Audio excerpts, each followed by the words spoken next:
So I want to make this crystal clear. I think what happened to Count Dankula, I think it was ridiculous. I think it's stupid. But what has been going on recently, particularly around, shall we say, the interactions I've seen between Tommy Robinson and a lot of the other, shall we say, classical liberals, is quite frankly absolutely ridiculous. Now you see, the classical liberals, in air quotes, because they say, they cry for freedom of speech needs to be absolute and for everyone.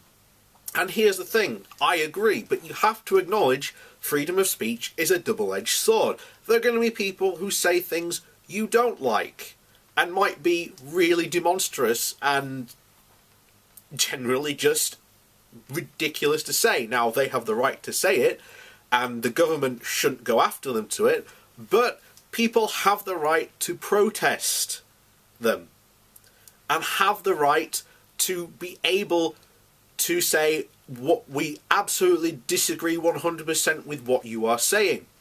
That is what I really believe we need to be able to do, and we can do it currently in this country. However, there are some people who are outing themselves completely, and I am shocked that no one has noticed this.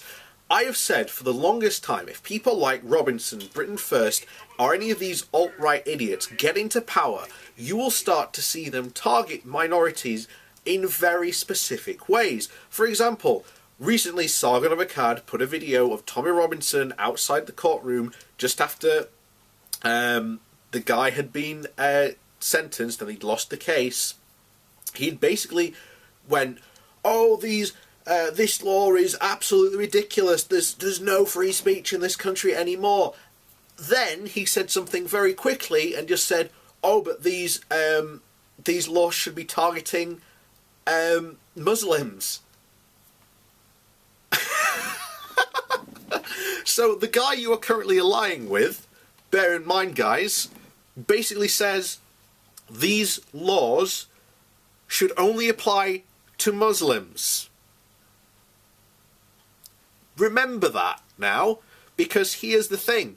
You look at, in America, and I agree with Carl Kalinsky on this, you look at the Westboro Baptist Church. The Westboro Baptist Church, I think, is one of the worst horrible organisations ever to exist. However, they have every single right to say what they want. It's their religion. You know, have at it. But we can protest them. You know, they can be protested. They can be counter-protested. It's perfectly fine and, you know, legal to be able to do that. But the problem is, Robinson goes, oh, well, Muslims shouldn't be allowed to say that. So bear in mind that this guy you are allying for, and you are saying you want freedom of speech, the guys you are allying with wants freedom of speech, but not for a very select group of people. And that, ladies and gentlemen, is incredibly worrying, because you've got to look where and this is one of the things that a lot of YouTubers really haven't asked this question. Where did these laws come from? You look back a couple of years and you look primarily at a guy called not Adam Chowdhury, Abu Hamza. The government was absolutely desperate, and the right in particular.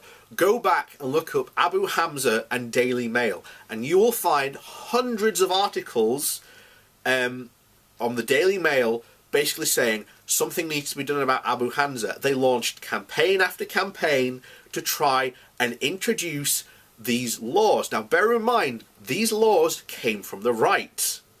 Remember that. And at the time, there were people like Rowan Atkinson and people on the left protesting this, saying, you know, if you introduce these laws, these are going to be, you know, comedians like me, you know, as Rowan Atkinson said, could fall victim to these laws. You know, they're very broad.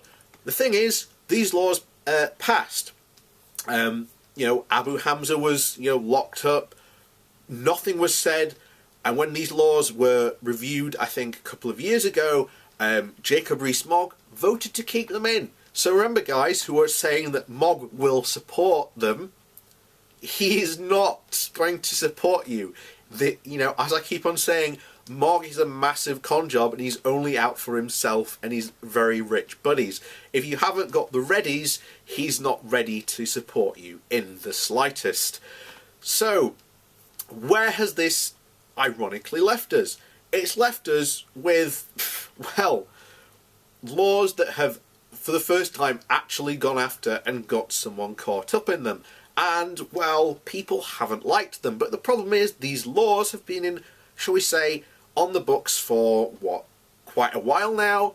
And only all of a sudden, when it happens to someone that they don't like, which is incredibly, shall we say, typical of the classical liberals out there, when it happens to someone they don't like, it's fine, it's acceptable, we'll tolerate it. But when it happens to someone they like, oh no, it's the worst thing ever. How do these laws even exist? Who came up with these? These laws shouldn't be targeting, white guys who were just making a joke. They should be targeting Muslims who are doing hate speech against us. And that is the paradox, guys.